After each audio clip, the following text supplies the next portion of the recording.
is not recording. It's not recorded? It's not. No. Call order, pledge allegiance. I pledge allegiance to the flag of the United States of America and to the republic for which it stands, one nation, under God, indivisible, with liberty and justice for all.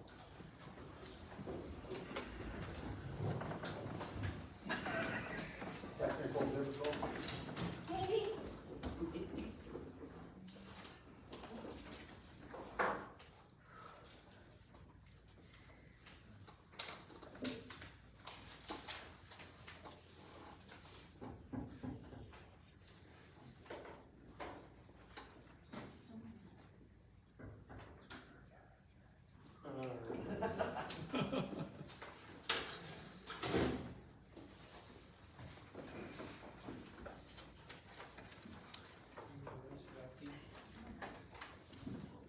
Roll call, please. Commissioner Dixon? Here. Commissioner Weeding? Here. Commissioner Walsh? Here. Commissioner Michael? Here. Mayor Lyons? Here. We have a quorum. All right, public comment. Come up, state your full name, and spell your last name under section 2-34 of the Braywood Code of Ordinance, and imposes a 3-minute limit for each person during public comment. So do you have anybody come up for public comment? Hi, I'm Robin Gacky, I'm on West First Street, and I need your help. There's 635 of us apparently in this town, that every time the wind blows, our electric goes out. Last week, the 16th, that 30-minute storm that came through, my electric went out before the storm even hit. The wind's like 20 miles an hour, the electric goes out. It's been out 3 or 4 times this year, 3 or 4 times last year. I call Commonwealth Edison, they say, talk to you. I talked to you guys about a month ago, you said, no, it's not our deal. But I did some research and they said, an individual doesn't have a lot of power. They said, go to your local city council and see if they will help you fight this. I mean, the problem is my section and the other 600 of us are on an old grid that needs to be updated. So I can't do it, but I need your help. We pay a lot of tax money, I've lived here 23 years. And it's just getting old. Go to the grocery store, load up on food, storm the next day, your power goes out. You know, I'm tired of it.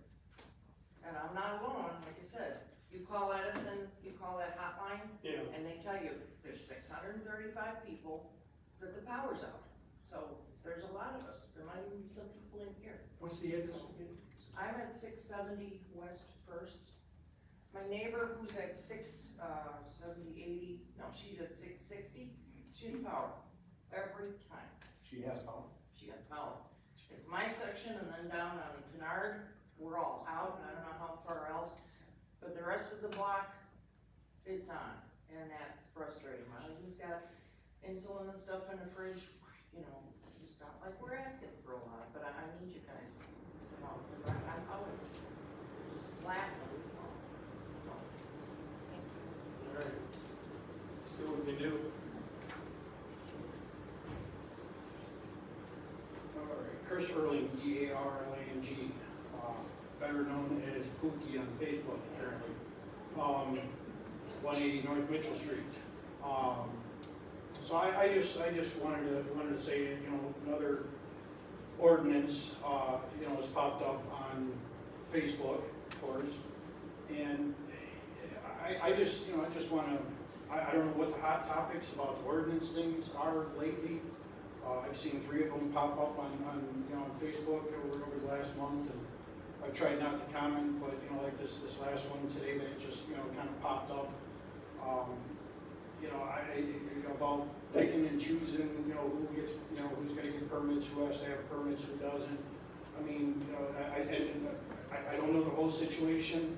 I get it, so, you know, maybe I should have held off on my comment, but, you know, a guy, you know, who got called into town to wash somebody's car is no different than somebody calling to have their ductwork cleaned by some other outside, you know, cleaning company source that, you know, or somebody wanted new carpets. I'm just gonna you know, if Stanley comes in and puts in new carpet, I mean, at what point, you know, Sally selling eggs, you know, on Facebook, are we gonna start, you know, making them go get a sales, sales permit or whatever? I'm just, you know, Ricky's a great guy, he's super, you know, super nice guy. Love Ricky, but I just, at what point are we just gonna let some people, you know, do a little bit of work, you know, they you know, come in, just say, we're gonna use this example, come in, wash the car and move on. I mean, I don't know what harm it did, you know, the people who called them in to wash the car, they're, you know, it's their vehicle. If it gets messed up, I mean, it's kind of on them. I mean, we can't protect everybody for the stupid call or stupid contractor or you know, somebody coming to work to do, you know, if they didn't do their due diligence, I mean, it's kind of on them a little bit. But, you know, I mean, like, are we gonna do the Girl Scout cookies too? I mean, somebody's making money off Girl Scouts cookies, you know, can we tax them some way somehow? You know, so there's a whole bunch of little sales things going around, but it just seems like all of a sudden we're really hammering on the ordinances lately, and I just don't know why. So that's just wondering. Thank you.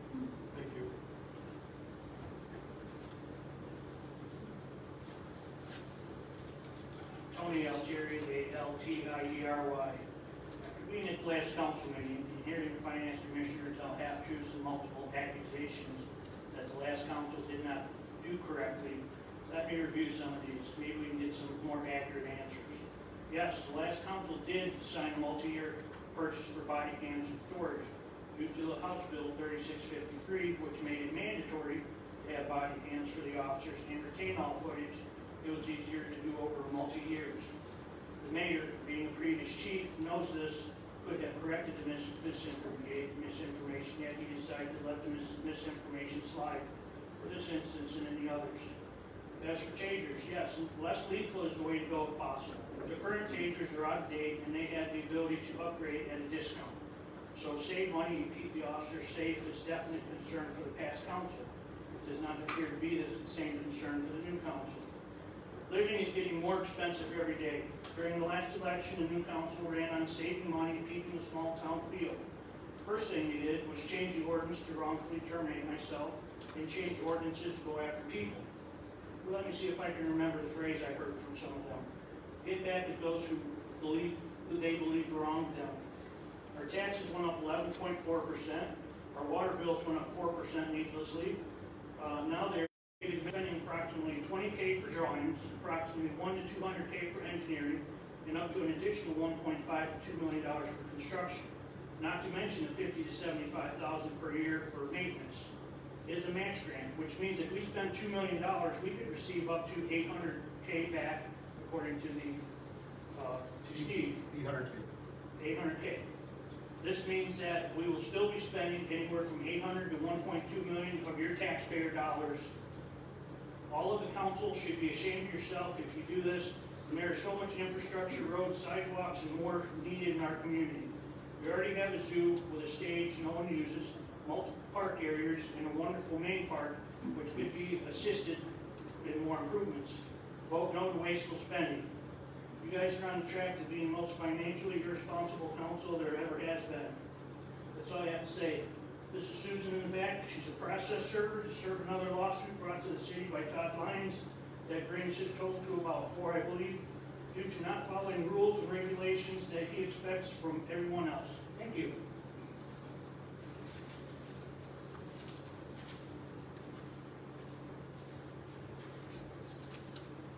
My name is Suzanne Dowie, T-O-H-E, and I'm here to officially serve Sarah Weaver with the summons.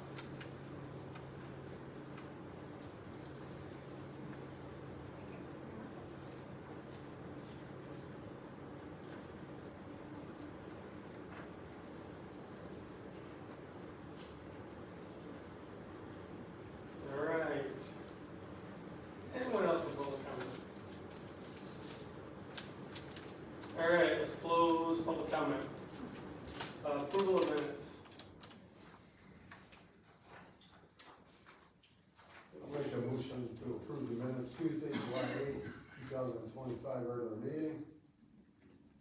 I had a question about, it's not the accuracy of the minutes, but what was said during Commissioner Dixon's report 2 weeks ago. Is this a time where I would ask about that, or should I just wait for?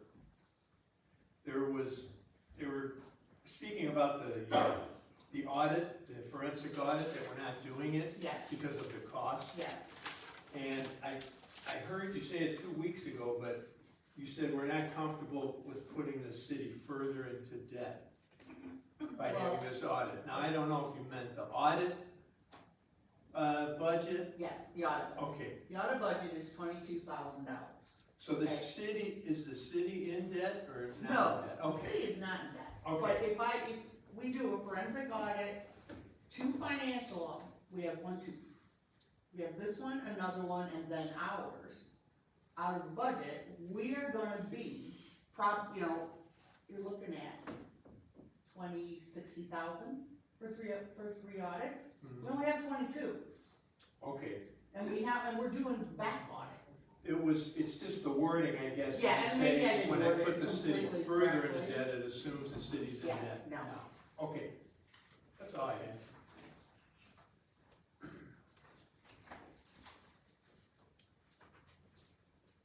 We have a motion to approve the minutes. I'll make that motion. I think I already did. Warren. I'll second. Sorry.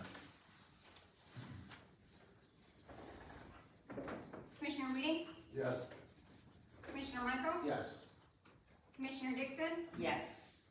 Commissioner Walsh, Yes. Mayor Lyons, Yes. motion carries.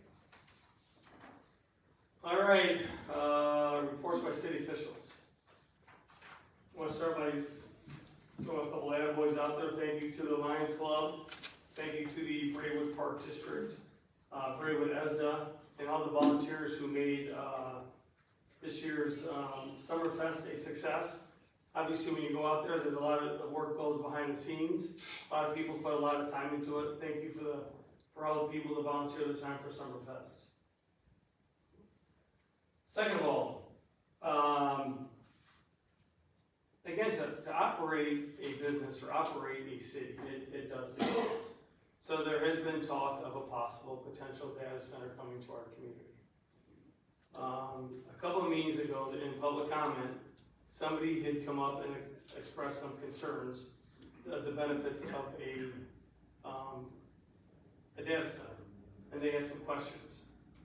So, at some point in time, there's a company gonna come out and answer those questions to the public.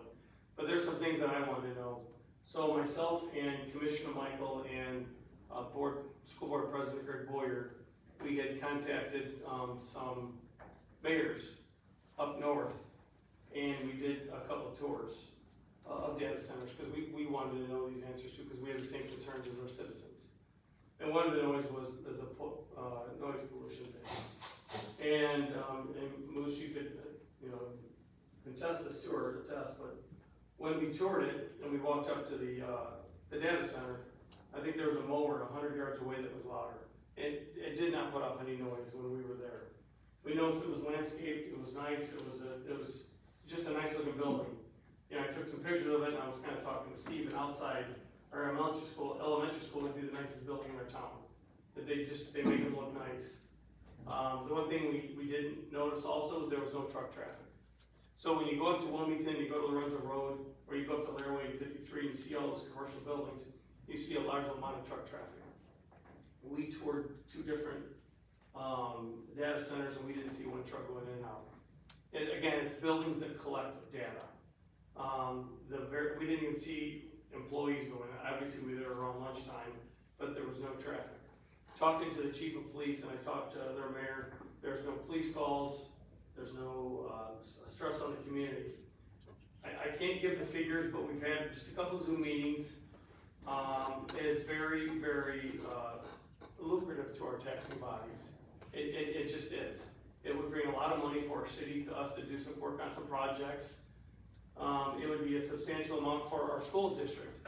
And again, we don't know, we get a decent amount of money from our power plant, but just, there's always concerns that we just don't know how long that's gonna be around. So this is something that we have to plan for the future. So when we look at the figures, it was a large amount of money for our school district. It was a decent amount of money for our fire department, our park district, along with our library. This is something that we're gonna continue to do our research. But as of now, we do see a lot of benefits in having a data center. We will visit more data centers, we will talk to more mayors, we will talk to residents that live near data centers. We will do our research also. But at some point in time, they're gonna come out, they're gonna address the council, and then they're gonna go over their plan of the data center. Could they express any idea of where they're gonna get the water volume needed? That's a good question. So, We simply don't have the capacity. well, they use a closed water system. So once they get the initial water, it's a closed water, they continue to use the. I understand the closed loop, but the initial startup, our system. So, and that's something that will be, is talked about in meetings and with our engineers and their engineers. So those are questions when we meet with them. You know, again, this is just at the early stages, and these are good questions too.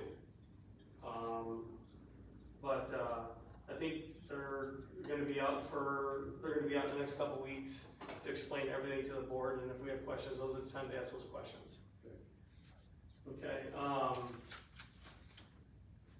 think that's about it for that. Now again, this was brought up by somebody in public comment. So when I decided to run for mayor, I went house to house, and I talked to a lot of our city residents. And then I read our CMAP report, and just being part of the community, one of the things that people want in this community is to improve our downtown area. And they want things to improve our camaraderie in town and events. So when you go to Utica, you go to Ottawa, you go to Wilmington, we don't have anything that's for Braidwood.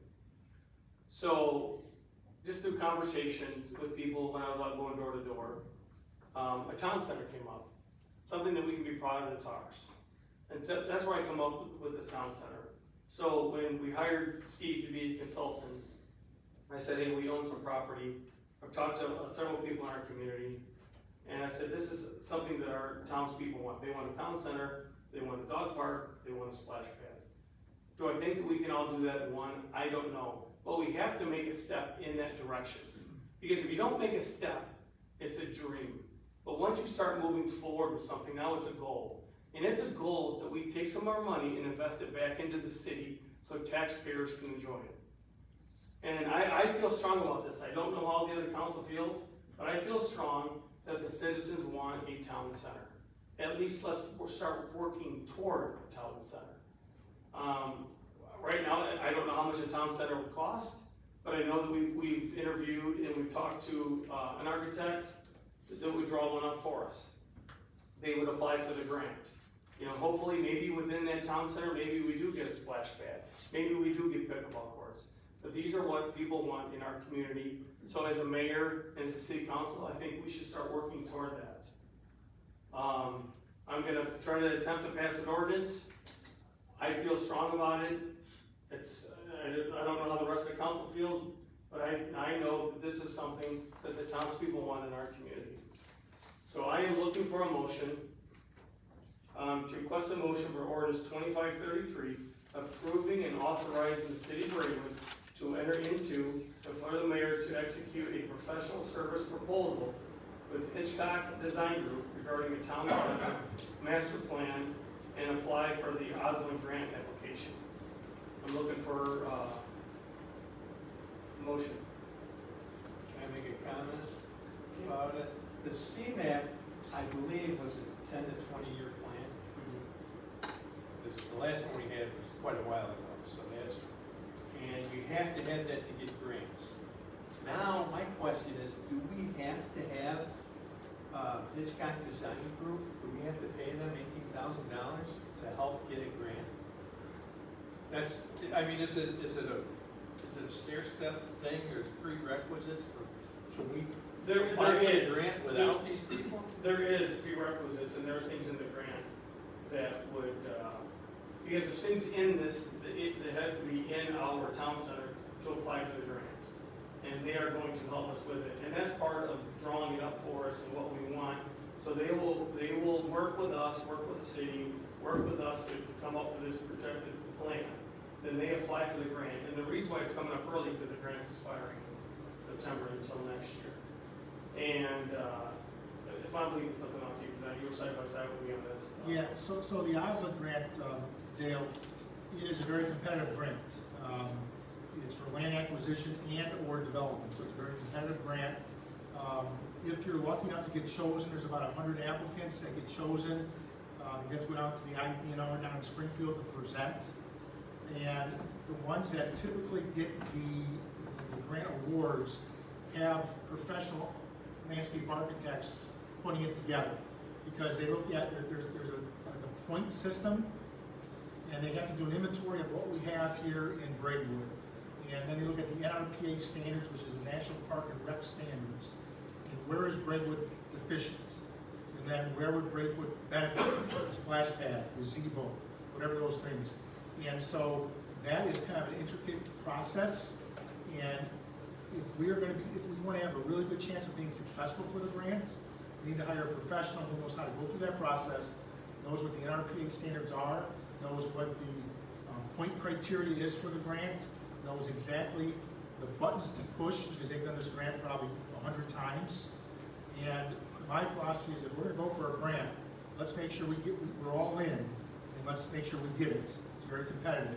So if we do it only 50% the right way, we're not gonna get the grant. If we do it 70% the right way, we're not gonna get the grant. We have to do it all in order to be listed to get a presentation invite for this grant. We just can't have somebody draw up on paper and stuff. You just can't take a playground manufacturer showing a 3D illustration. That's not going to get you anywhere. You have to draw it up. You have to be specific. You have to have input from the council. You have to have input. You have to have public input. That's all documented within the grant process. We have to include our state representatives, which we've already talked to a few of them about this grant process. So we need a professional to do that. It just can't be done by you or I, or frankly anybody here in Braidwood. So even if we do this process and get everything right, it's 100% to present to them, what is the guarantee we're going to get that grant? There is no guarantee. Thank you. Yeah, there is no guarantee. So Hitchcock is like a professional, they have people that are grant writers. Yeah, I mean, They do this all the time. correct. Through my experience, they've done probably about 10 grants for me. We were 10 for 10. They've done about 15 grants for Naperville and Bolingbrook, 20 for 20. I have not seen Hitchcock lose a grant application. So I'm very confident. The key to the grant application, though, just to kind of to warn, is we have to put into the grant application exactly what Braidwood needs. So let's say if we did a survey, and Braidwood has 6,000 people. The NRPA has a standard. They have a table that says you should have 1.2 baseball diamonds for every. Now I'm just making this up because I don't have the standard here, but I'm trying to give you an example. 1.2 baseball diamonds for every 5,000 people. Let's say, okay? They have this on the NRPA table. Well, you already have 3 baseball fields in Braidwood, so we would not get any grant points if we wanted to do a baseball field. However, we don't have a splash pad in town.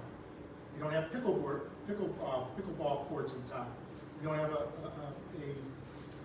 a gathering spot, a focal gathering spot in town that's viable with proper parking. We don't have a nice walking path system, paved, park benches. We don't have a nature, what do you call it, a fitness trail, where you have little fitness center equipment that you see outside the trail. Things that the public really loves. We don't have those things, so now we get grant points. So we kind of cater, we as a municipality and Hitchcock kind of cater our grant application to the needs of Braidwood. That's how you get the grant. If you just came in blind and said, I want 2 baseball fields, I want a soccer field, and I want a concession stand, you're not going to get a grant. It's got to be a thought, step-by-step process.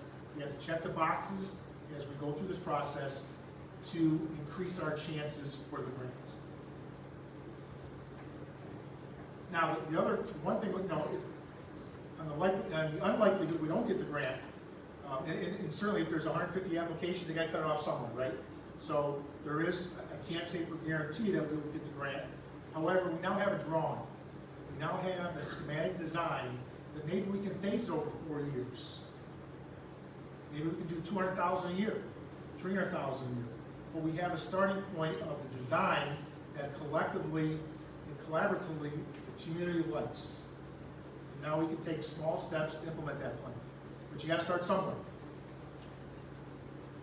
I just voicing some concerns, because this was brought up, they wanted to, years ago, they wanted to use the property by the Reed Township, hall on Division there. They turned it down because of liability with splash pad. So in the back of my mind, I'm thinking of liability. If somebody falls and cracks their head or whatever. What's the cost of maintaining it? Maintaining it, one of our foremen at the streets yard said we need another full-time person, just to meet the needs of taking care of whatever, landscaping and keeping it up. So I don't know, I think, I agree with the people, they want it, and I want it. I just don't know if now is the time. I mean, I look at, we saved for years in our 401k to have a certain amount of money there, so when you retire, you can have 30 years worth of income. Does the city do that? I mean, where's the bottom line do we need 5 million in our bank accounts? Do we need 10, 15, and we don't go below that? That's what I think we should discuss. I mean, there's money in there, we're not hurting. I mean, now that it's in there, do we start dipping into that? That's my question. Or do we wait 2 years until that balance for all the different accounts is up near 12 or 15 million? Because from what I hear, 6 years ago, the town didn't have much money. And through the efforts of you and other people, skimmed back, and now we're doing well. And my worry is just, I don't want to dip into this money, like, without, any guarantees. I understand nothing's a guarantee, but we have roads and our water department is starting to deteriorate after 25 years, and we need money for that too. I don't know if the people you talk to know this stuff. These are wants. I'm talking about needs. That's all. Those are just some concerns. I'm not totally against it. I'm just not sure now is the time. And I've talked to a lot of people in town too, and I think if you present to the citizens, would you rather have the infrastructure's improvements? We got a generator down, each generator's gonna be approximately 500,000, there's $1 million to be spent. Would you rather have backup generators for the infrastructure and the other repairs and updates that are needed on the streets, the sewer, the water, or would you like a community center? Because we're gonna have to choose where's the money gonna be spent. I bet if we presented that to the citizens, everyone would much rather have running water and toilets flushing and good streets to drive on. So if we move forward and we did it, we wouldn't be able to improve those things also? I think it's bad timing to do this at this time. You're 3 months in and we're starting to spend money like we haven't before, so I'm curious, this is a good timing. What are we spending money on with what we haven't? We can talk about that later. You talking like engineering and attorney fees from past projects? Is that what you're talking about? I am talking about a list of things I'd like to review with you. Okay, because I have an open door policy. You can come see me anytime. I'm collecting all the data first. Okay. All right, it's up there. Do I have a motion?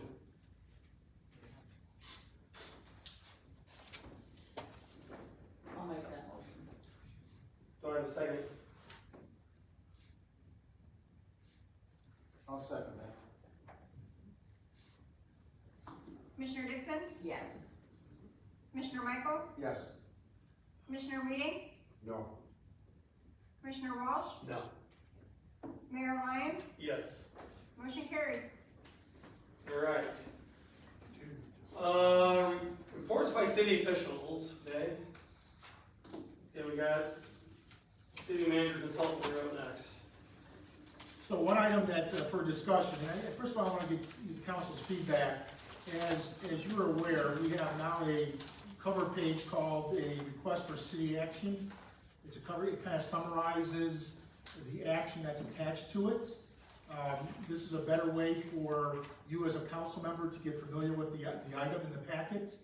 I want to make you guys does the council like that system where we're putting that as a cover page with the summary and gives you more information without paging through 10,000 documents? It's been a benefit, yes. Okay, so we'll continue to do that. And if you notice at the top, it's either an ordinance, resolution, or information only. And then what is the requested action from staff or from a commissioner? And there are signatures there to make sure it's done properly and to make sure that everyone has taken a look at it. So this is for information only. At the August 12th board meeting, we'll be presenting at the Committee of the Whole our Blue Cross Blue Shield health insurance. We met with our broker, and despite a 11.83% increase, we still feel that is the best option for us. The broker looked at several different other types of insurance carriers. This was the least expensive or least amount of an increase. And typically an increase is based on your past experiences. And so obviously insurance companies do not like to lose money. So if there was a higher experience last year, they tack that percentage on to this year. And that's what's happening. We are still recommending Blue Cross Blue Shield, PPO, and HMO. No changes. He will get more into the deductibles and the cost per person, but we will bring that to your attention on the August 12th board meeting. And life insurance. So union contracts call for life insurance, which is 1 times the employee's salary in those collective bargaining contracts, and we need to make sure that we are up to date with our life insurance premiums. And so they will also present, they probably Dearborn Life, typically Blue Cross Blue Shield packaging together, they go with the Dearborn Life, but our broker is going out and getting us some proposals for that life insurance. Any questions?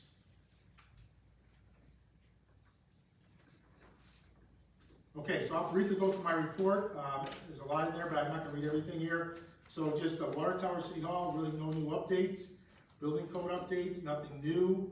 Durazio Ford, nothing new, other than myself, the mayor, the finance commissioner, and Ryan Wallner went through the agreements. And we're looking at the city's obligations from that agreement, and we're trying to get a good handle on what we need to do as a city, because we do have obligations, and what are the terms of the incentive agreements that we negotiate. So we're getting a handle on all of that. So that has been done today, matter of fact. First committee of the whole meeting will take place on Tuesday, August 12th. We already have 4 items for the agenda, and we will be getting that agenda out prior to that committee of the whole meetings. New Town Center, so it just passed regarding the OSLA grant. Generators, no new update. Just for the council's knowledge, the generators are budgeted this year. There is $500,000 in for generator purchase, and it is budgeted this year. Planning and zoning, we have asked, because there's been really no planning and zoning done here, we are finding so many issues that have come to light.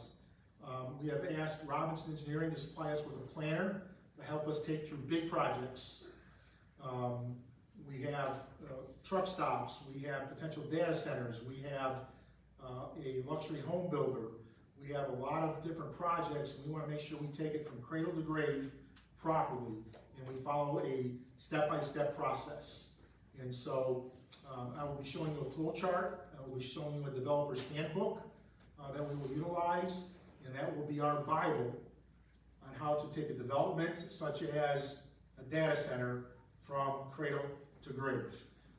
And so we're really working on that to make sure the process, and what that will do, will not only be efficient for our staff, but it will also create buzz in the economic development world.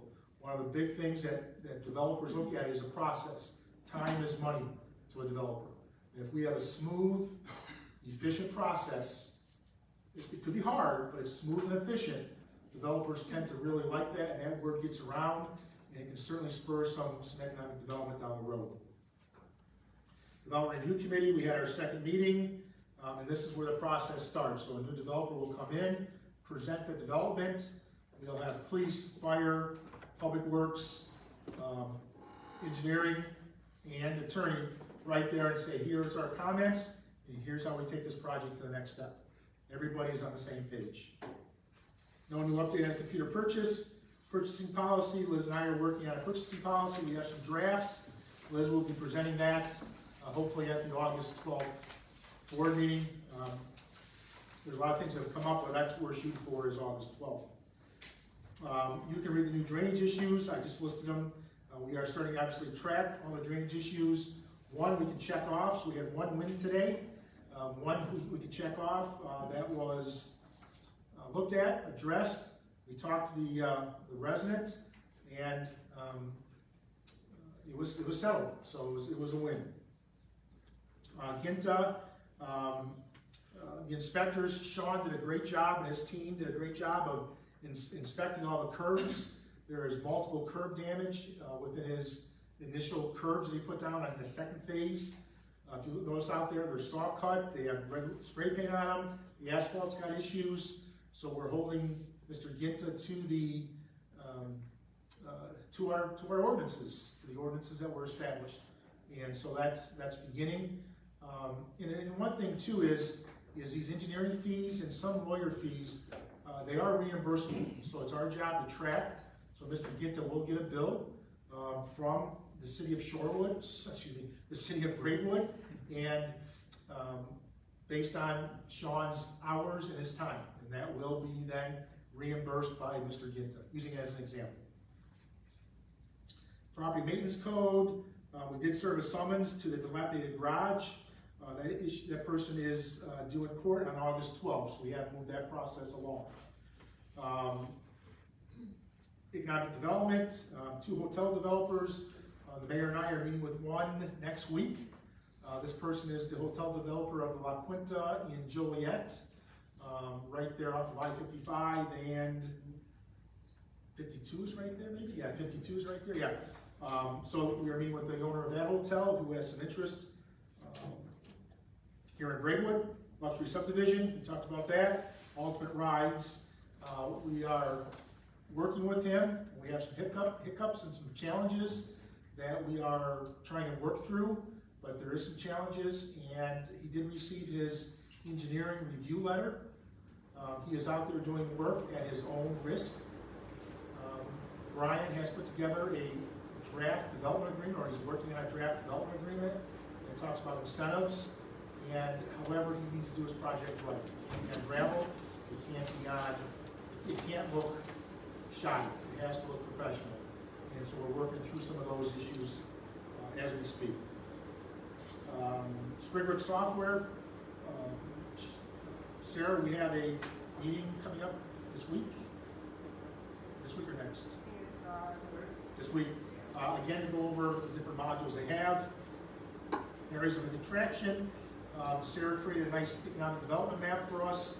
We highlighted various areas of traction. The casino in Joliet, things in the surrounding area, the Day One Prairie, the nuke plants, other large industries, and we're out there using that as a tool to help us with some economic development. To say businesses, hey, look at our area. You know, fast food restaurants, look at our area. We have other than just 6,000 people here. We have industry, we have businesses, we have other things. So we're noting those on economic development map. Code enforcement, due to the vacant houses, there's been several vacant houses, and the amount of work that it takes to get through the vacant houses, and working with Brian, we've increased the code enforcement staff hours to about 6 or 8 additional hours throughout the course of the week. His hours are currently 12. We increased it to anywhere from 18 to 20.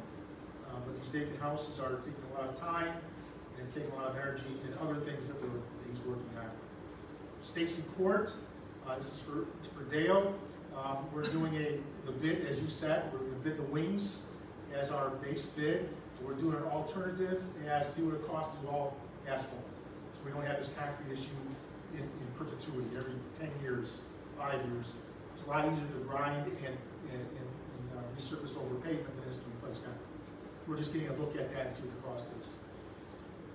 Car dealership, we did that, we did review the contracts, request for board action, we just spoke about that. Trucking business on Enterprise Drive. So this is a hot topic. Off of Enterprise Drive, it is called Secure Truck Lines.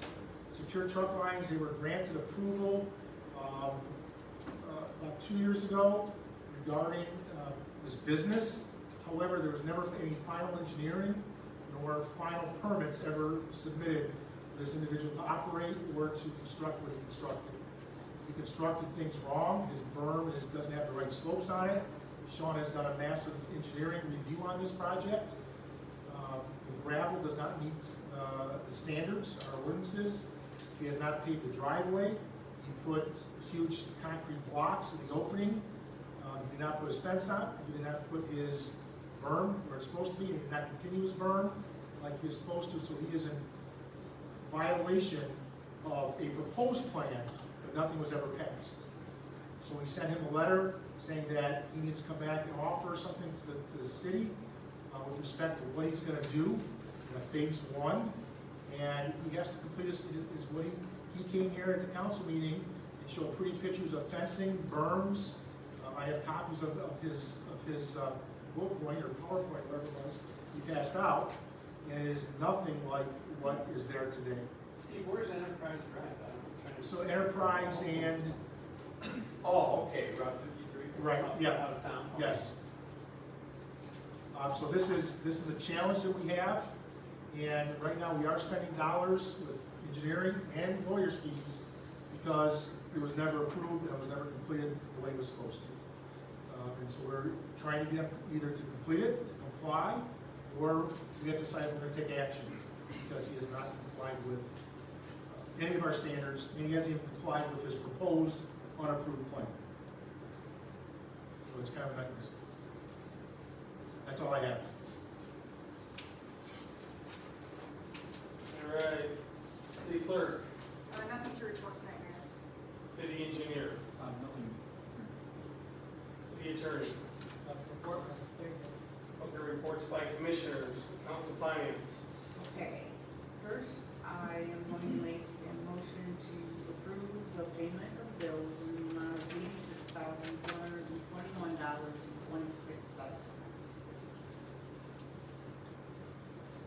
Second. Okay, before you do that, I will explain what that number entails. In administration, we have legal fees of $2,200. Accountant fees are $46.51. That is budget, payroll, and general ledger. We have we've been having to do a lot of digging and giving information to the audit company. Amazon, 1996, there is one computer tower ordered, 2 wireless printers, and we need the new computer tower for the fact that Windows 10 will no longer be supported by Microsoft. Since there are several towers in the city that do not have the ability to run Windows 11, those towers will be replaced across the city, and that's approximately 10, Sean? 11. I think there was 11. Was there 11? I think there's 11 total we had to purchase. I could be wrong, but I think there was 11. There's 11, and so Josh. go ahead. You said 11, So go ahead. there are 11 devices between both City Hall and the police departments that have to be upgraded because they are not capable of upgrading to Windows 11. We have until, I believe, the end of October to get that done. Zoning, plan review, $750, engineering, $1,134, police department, legal, $2,000, accountant, $46.51, streets, engineering, $10,089.75. They have reviewed, the city drainage complaints, executed grant funding, and prepared for an IDOT grant. Accountant was $24.18, and diesel fuel was $1,348.40. Water, engineering, $3,493, accountant, $5,023, electric, $13,424, and, repair parts, $2,573, and course salt was $6,366. TIF, it's the time of, we pay quarterly to the company that, we use to control our TIF agreement. And, our economic development company, and the attorney was $1,670, and the economic development company is $6,681. Now, Commissioner Dixon? yes. Commissioner Walsh? Yes. Commissioner Weeding? Yes. Commissioner Michael? Yes. Mayor Lyons? Yes. Motion carries. Okay, I'd like to make a motion to approve payroll in the amount of $84,372.34. I'll make that. I'll second that. Commissioner Dixon? Yes. Commissioner Michael? Yes. Commissioner Weeding? Yes. Commissioner Walsh? Yes. Mayor Lyons? Yes. Motion carries. Okay, before I go through all of the MFT resolutions, I'm gonna do my regular report, because it kind of gives you an idea then what the MFT is gonna entail. So, last month there was an error in billing list for the police department. We appreciate the fact that Officer Altieri promptly detected this issue and confirmed that a refund will be processed. I've continued collaborating with the engineering team to finalize the outstanding MFT report closures. I plan to propose a motion for the resolution of maintenance for the appropriation of MFT funds for fiscal year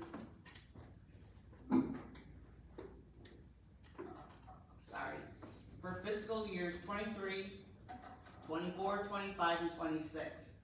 The engineers are currently compiling the resolution of maintenance for the years 17, 18, 19, we won't need one for 20, and 21. These resolutions present additional complexities as we are verifying receipts to ensure that the expenses charged to the MFT accounts are eligible. There is a possibility that funds may need to be reimbursed to the MFT account from the appropriate source.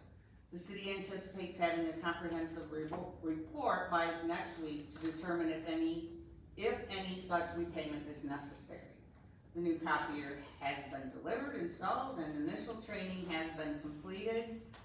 We are currently scheduling a date to conduct comprehensive training sessions. The hard drive from the old copier has been securely wiped. It's now prepared to transfer to the coalition, and I think I have the movement getting it from here to there solved. Zoning clerk, the applications for the zoning clerk position are not closed. Interviews are planned for next week with 4 applicants being considered. The interview team currently includes Moose and Steve. We're still working, Sarah and I are still working to identify a software provider capable of enabling the city to implement Unicode as in previous practices. This change will make it easier for citizens, builders, contractors, and other users to search for and find ordinances. Currently, ordinances are scanned documents, which make searching challenging. We had a conference call this morning with the developer, the software company, and the person that does the Unicode, and she is going to give us a price. She said, I don't think she said when, did she? I uploaded the things to them and they're gonna scan the file and get it pulled from that. Okay. So that will take care of that, cause I can't find anything, and it's hard to find anything in those ordinances. So, as we've stated, there are several ongoing projects in the city, some which began prior to our administration. While reviewing these plans, the city found that required engineering plans, acceptable site plans, and other required paper for several projects were not on file or completed.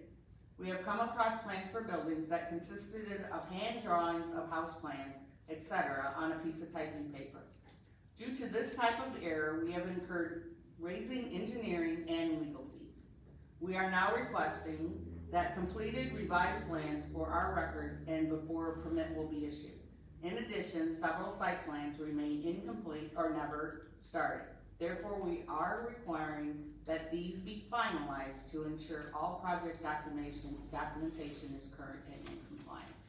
We spent all day on this today, 8 hours, on trying to figure out what was going on. So, I would like to make a motion to approve resolution 25-7 to appropriate the sum of $150,000 of motor fuel tax funds for 5/1/22 to 4/30/23.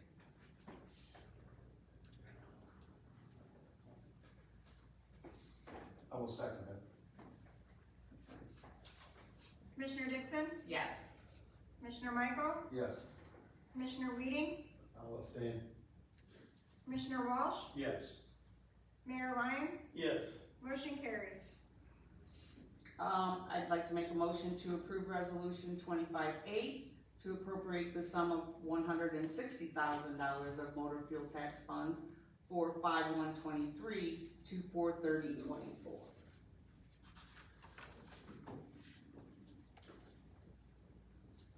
I'll second that. Commissioner Dixon? Yes. Commissioner Michael? Yes. Commissioner Weeding? I'll abstain. Commissioner Walsh? Yes. Mayor Lyons? Yes. Motion carries. A motion to approve resolution 25-9 to appropriate the sum of $210,000 of motor fuel tax funds for 5/24 to 4/30/25. I just wanna Yes. ask you something. This is something that should have been done in the past, but it wasn't. If we don't approve this, we owe the state of Illinois these amounts. Is that correct? Right, Sean? That is correct. Yes. And it's, some of these are some of them are supplemental, some of them are replacing others to get the documentation right for the fiscal year and everything else for IDOT. Okay, Correct. so we're This money's already coming been up to spent. date with It's already been Correct. spent. Cleaning everything up. Yep. We're Right. cleaning And these it can up. We just send want to the money IDOT. So back. if we don't do It's this, important we get money back, isn't Yeah. it? we don't do this, it's bad. It's bad. Okay. Thanks. And we only had till August 1st. And this all goes down to IDOT. Right. The resolution passage, all that goes to IDOT, so they can check that box and say, yes, we fulfilled that requirement. Okay, thank you. Yeah, so we have, like I said, the prior to 23, they're working on, and we have to have those done preferably by August 1st. So is And this we're not something, gonna make, I mean, are other municipalities behind on this? I mean, why, I'm just. I don't know why they weren't done.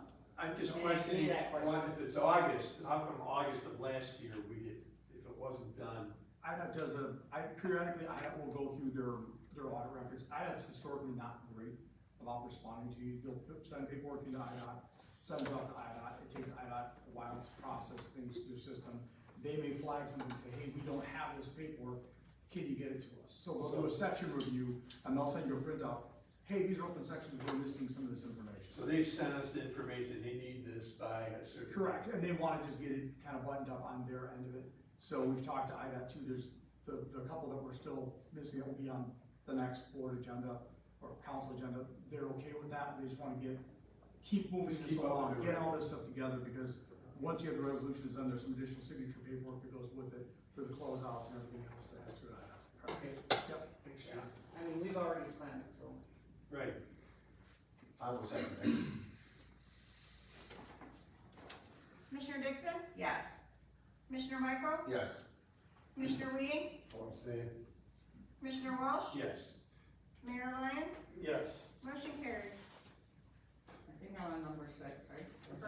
Motion to approve resolution 25-10 to appropriate the sum of $230,000 of motor fuel fund tax funds for 5/1/25 to 4/30/26. This is for this year, and this is the new budget, MFT budget, that we sat and did and talked about. I'll make a motion to approve. I'll second that. Commissioner Dixon, Yes. Commissioner Michael, Yes. Commissioner Weeding, I want to stand. Commissioner Walsh, Yes. Mayor Lyons, Yes. motion carries. Okay, that's all I have for right now. All right, reports for streets of public improvement.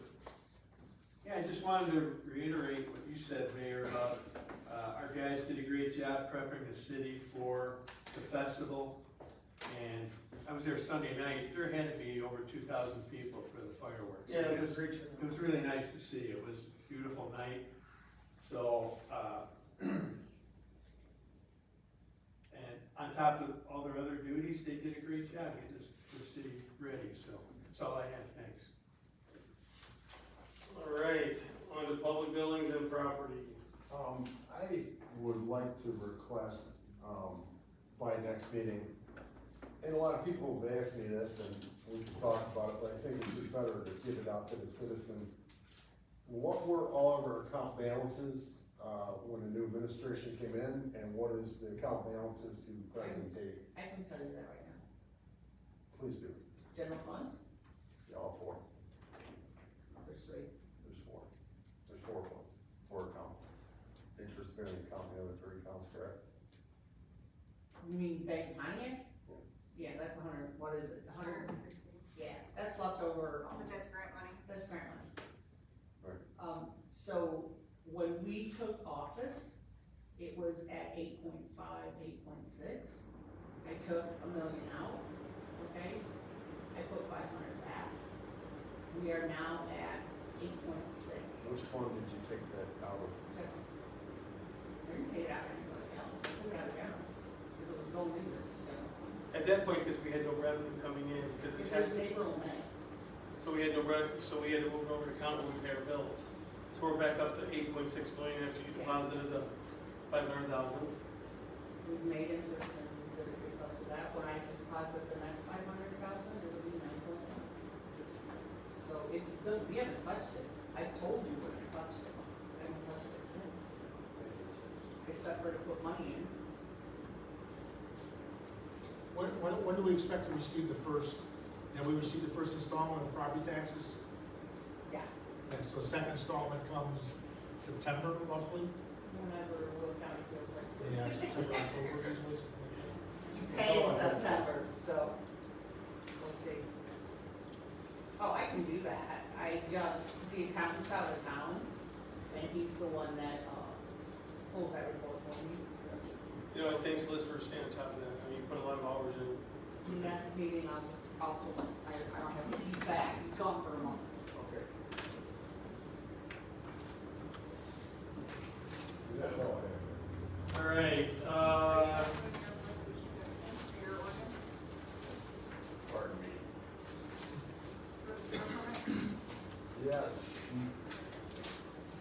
I have a motion to make. Motion to approve ordinance 2534, approving authorized city of Braidwood enter into and for the mayor of Braidwood to execute a proposal for professional engineering services with Robinson this year regarding the Braidwood sewage treatment plant NPDES permit renewal. I believe that's annual, is it? This is your plant renewal, this is every 5 years, you have to do it, it's $9,500, basically, you gotta have the permit expires the end of May next year, but IPA needs to see 180 before, so it's gotta be back to them. Annually, it's every 5 years. Every 5 years. And this is for the effluent? This is for the effluent discharge. The effluent discharge. Yeah, you have a separate one that you have to pay each year for MPDS, which is the I'll make that motion. Second it? Our second, I'm sorry. Commissioner Weeding, Yes. Commissioner Michael, Yes. Commissioner Dixon, Yes. Commissioner Walsh, yes. Mayor Lyons, One more, and I'm gonna vote for you. Yes. motion carries. Vote with your heart, Pat.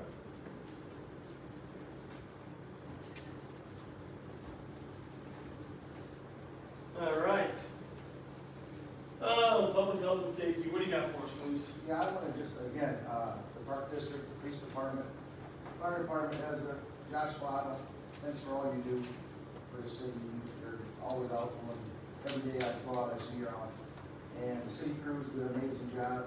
And also I'd like to say thanks to Cindy Howard. I see her out 4 or 5 days a week, mowing weeds, watering the flowers. See her again today, she does a great job. And, She sure does. yes, she Thank does. you for waiting. The press release, we had total number of call for service was 285. Case reports were 25. Total subject arrested were 8. Total arrest charges were 15. Traffic stops were 82. Citations were 23. Written warnings were 47. Semi-truck violations were 1. And total number of tickets were 5. Josh, would you like to come up and talk about that situation we were talking about earlier?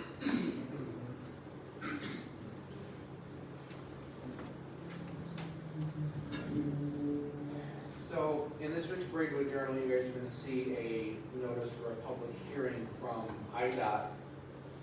They've scheduled a public hearing for the Elwood to Braidwood track construction project.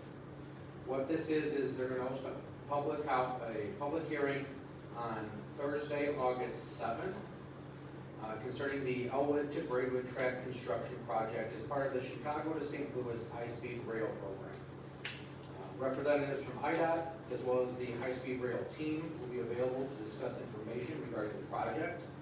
Again, it's going to be held Thursday, August 7th, from 4 to 7 p.m. at the Fossil Ridge Library. It's going to be conducted in an open house format, and anyone that's interested in attending can do so anytime between 4 and 7 p.m.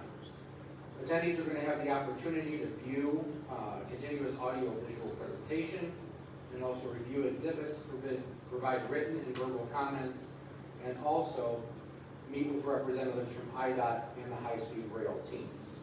In the public notice, it does provide a website that you can go to for additional information, and you can also leave comments in regards to the project. What this is basically they want to go on to the next project of their double rail. So from right now, there is only a double rail between Coal City Road and just south of Braceville for our area. And then to the north, it's a single rail from Coal City Road all the way up to just north of Mississippi Avenue in Elwood. This is why we see a lot of these backups, these blockages at the rail crossings and stuff like that. It's no different than a single lane bridge, that you're waiting to cross because another vehicle's coming at you. Trains have to do that. These are shared lines between Union Pacific, who owns the rail line, and Amtrak, which is commuter rail. And the high-speed rail project is part of that. So this is something where, back when they did this here in Braidwood for the double track, they had to go through the same exact process. They had to do the open house, the public hearings and all that kind of stuff. It was really quiet. Nobody really attended, didn't give a lot of feedback and that kind of stuff.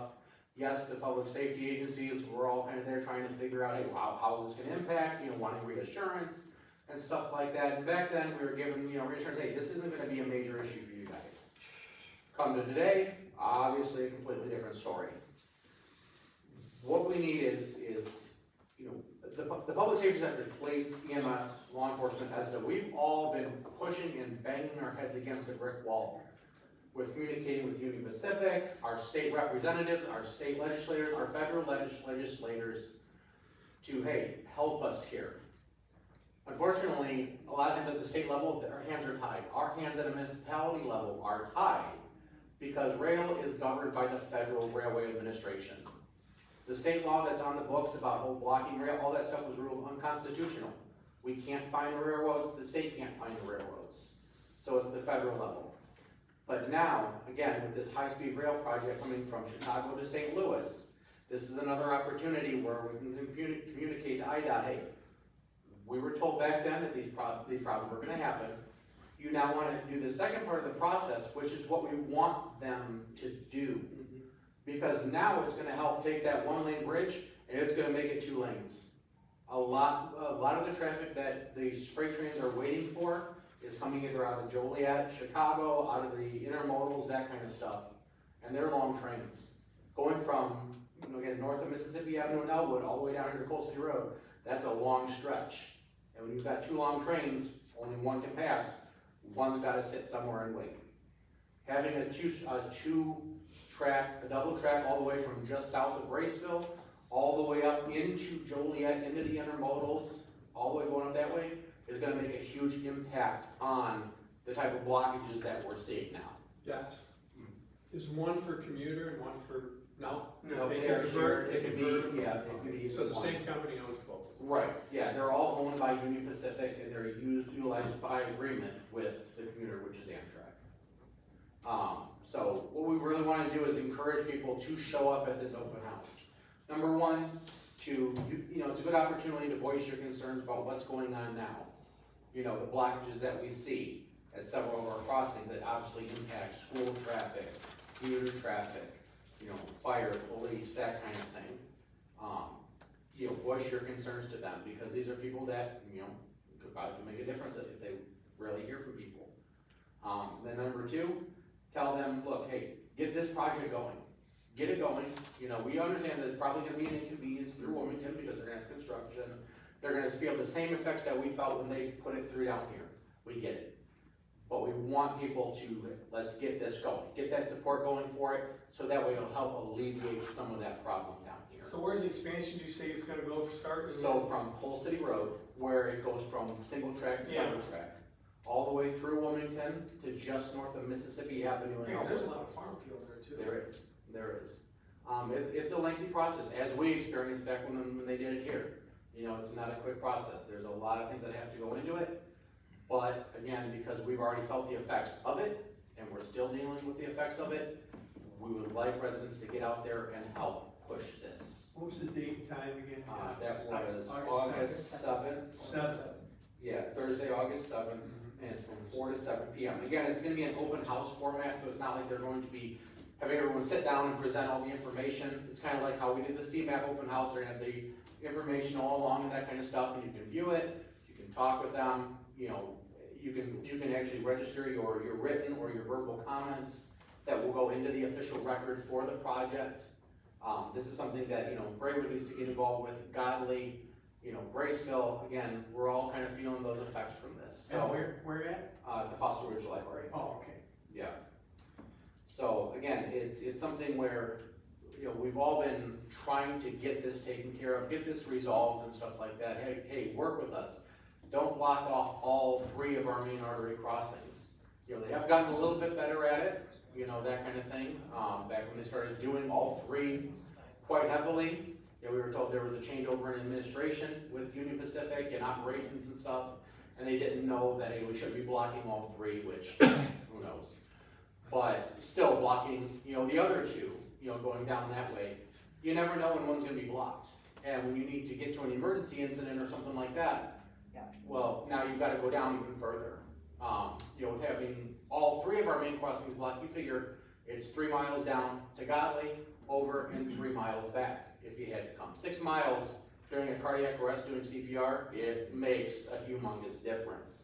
Luckily, yes, the fire district has another station on the other side of the tracks and that kind of stuff, but again, that really needs to, you know, help push home to these people. So getting the public to participate in this is gonna be a key thing. I'm gonna put the notice out there on, you know, our Facebook page as well to share, just say, please come. You know, we would like residents to really do that, because we've been, again, bashing our heads against a brick wall, trying to get these resolutions, but we need that support from the residents as well. And it also, when school's in, it's terrific.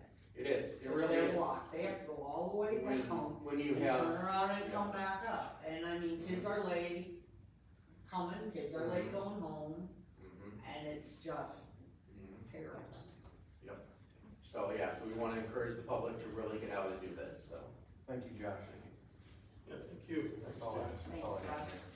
All right, any old business? Old business, anyone? Okay, new business. Mayor, can I just, 2 things I wanna throw out there? Yeah. One is that we have a heat advisory, 10 a.m. Wednesday to 10 p.m. Thursday. Village Hall is a cooling center. up until 5 PM, and then the PD is a cooling center after that. In the open, okay, the open doors for here. It's on our webpage. Josh put out a bulletin today, so just any elderly people, stay inside. If your air conditioning is, if your electricity is out, please don't be afraid to come to City Hall here or to the police department to get cool.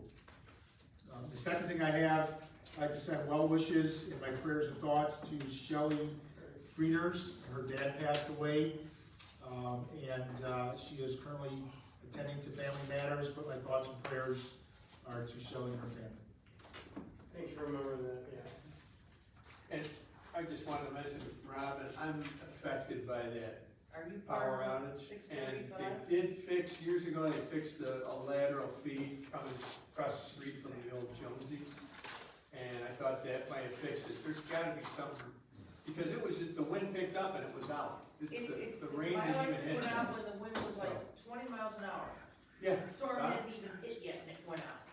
You a comment, you an ex comment again? Yeah. No, yeah, mine went out too, 2 or 3 times.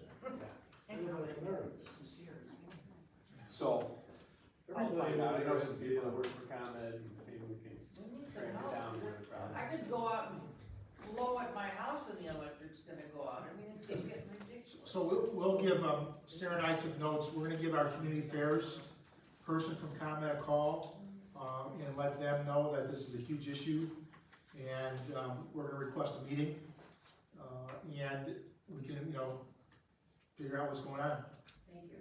but they do move at a snail's pace, right? Well, and if you call, if you're just an individual, the guy on the phone is just bored, okay. All right. Todd, can I please ask you on this? Can I please ask that you keep Todd's wife Liz in your prayers? She's had kind of a rough time. She's been in the hospital with pneumonia. Hopefully she can come home. I'm Dale. Hey, that was an compliment, by the way. I'm old, I can blame it on the chemo. Thank you. Thank you, Karen. All right, anything for executive session? Okay. Next city council meeting Tuesday, August 12th at 7 o'clock. 6:30 committee of the whole. 6:30 community of the whole. We have 4 items, maybe 5 on that agenda. One could be a long one. Half hour now? Probably won't be. Not for this first one. So, okay, if we have a motion to adjourn. I make that motion. I'll second. Commissioner Michael, Yes. Commissioner Walsh, Yes. Commissioner Dixon, Yes. Commissioner Weeding, Yes. Mayor Lyons, Yes. we have adjourned. That is a cover for,